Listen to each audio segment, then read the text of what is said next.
Okay, let's talk about something you hear about all the time: national debt. You turn on the news, and it sounds like every government on Earth is just drowning in red ink. But here's the thing, it's not just one or two countries. It's pretty much everyone, from the wealthiest nations to developing ones.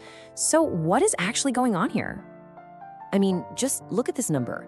For the United States alone, we're talking about a debt of over $36 trillion. And that number is ticking up literally as I speak. It's a figure that's so huge, it's almost impossible to wrap your head around, and frankly, it seems to fly in the face of common sense. And that leads us to the core puzzle we're going to unpack today. If all the biggest, most powerful economies are the ones borrowing money, who on earth has enough cash to be the lender? I mean, where does all this money even come from? It's a question that cuts right to the heart of how our global financial system works. So, here's what we're going to cover. We'll start with this debt paradox. Then we'll get into why countries even need to borrow in the first place. We'll uncover who's doing all the lending. We'll talk about the difference between good and bad debt. And finally, we'll bust the myth of being a zero-debt country. All right, so first things first. Before we can figure out who holds the debt, let's make sure we're all on the same page about what this massive number actually represents. So national debt, you might also hear it called public debt or sovereign debt, is just the grand total of all the money a country's central government has borrowed over the years. You can think of it like a country's running credit card balance. When the government spends more than it brings in through taxes, it has to borrow to cover the difference. That borrowing adds up. And it's really important to be clear here. That $36 trillion figure, that is only for the US federal government. It doesn't include the separate debts that states like California or cities have. And, even more importantly, it has absolutely nothing to do with your personal mortgage or your credit card bill. This is purely government-level stuff. Okay, so this begs a pretty obvious question, right? If a government has the power to literally create its own currency, why does it need to borrow money from anyone at all? Why not just fire up the printing presses? Well, history has a very clear and very messy answer to that question. Just flooding the economy with new cash leads to something called hyperinflation. That's where money basically becomes worthless. We've seen it happen. Borrowing, on the other hand, is different. It forces discipline because you have to pay that money back with interest. It creates a real obligation to be responsible. So when a government borrows, it's usually for one of these 5 big reasons. First, to cover those budget shortfalls we talked about. Second, to invest in things that will spur future growth, like new highways or technology. Third, to handle massive unexpected crises, like a war or a pandemic. Fourth, and this is a big one, they actually borrow new money to pay off old debt that's coming due. And fifth, sometimes they use borrowing as a sophisticated tool to help steer the economy. Okay, so now we know why countries borrow.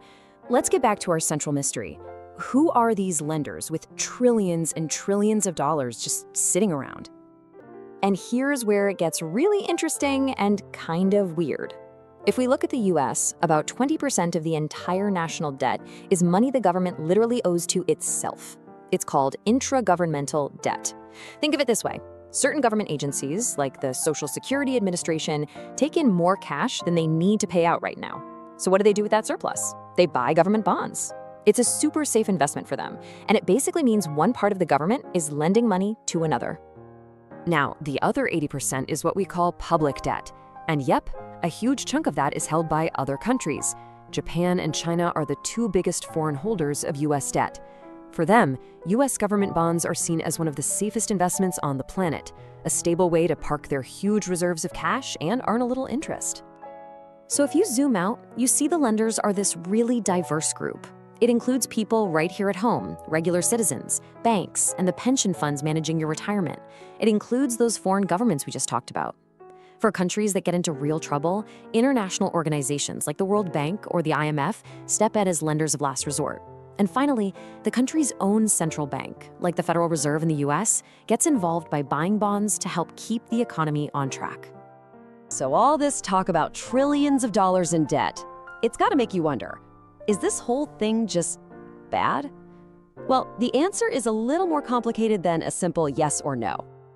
This quote really hits the nail on the head. Debt isn't automatically good or evil. It's a tool. When it's used wisely, say to build a new airport that creates jobs, or to fund research that leads to a medical breakthrough, it can be an incredible engine for a country's progress. The danger, of course, is when that tool is misused or poorly managed. So how do we measure if a country is handling its debt well? Well, the key metric that pretty much all economists look at is the debt to GDP ratio. It's actually a pretty simple idea. You just compare the size of the national debt to the size of the entire national economy in a given year. It's the best way to ask the question, okay, can this country actually afford the debt it's carrying? Now, there's no single magic number, but as a general rule of thumb, a lot of economists will tell you that a debt to GDP ratio of 60% or lower is a pretty healthy and manageable level. It's not a strict line in the sand, but it's a widely used benchmark for a country's financial health. Let's put that into perspective with some real-world examples. Germany is right around that 60% sweet spot. The US, on the other hand, is about double that, sitting around 120%. And then you have an outlier like Japan, with a debt that's more than twice the size of its entire economy. This just goes to show you that there's a huge range, even among some of the world's most stable and powerful nations. All right, so this brings us to the final big idea we need to tackle. If high debt can be risky, then shouldn't the ultimate goal be to have no debt at all, to just wipe the slate clean? I mean, is it even possible for a major country to completely pay off its tab and hit zero? And maybe more importantly, would we even want it to? And here's the kicker. The answer is, for most big economies, no. In fact, aiming for zero debt would be a pretty bad idea. See, when a government goes into debt, it issues government bonds. Those bonds are considered the safest investment on earth. They are the bedrock that pension funds use to safely grow your retirement money. If you got rid of all government debt, those bonds would disappear, and the whole financial system would suddenly become a much riskier and more unstable place. So, at the end of the day, it all comes down to this. The next time you hear people talking about the huge national debt, you'll know that just having debt isn't the real issue. The real question, the one that truly matters, is whether that debt is being managed well. Is it being used to invest in the future, to handle today's crises, to build a stronger economy for everyone? That's the question we should be asking.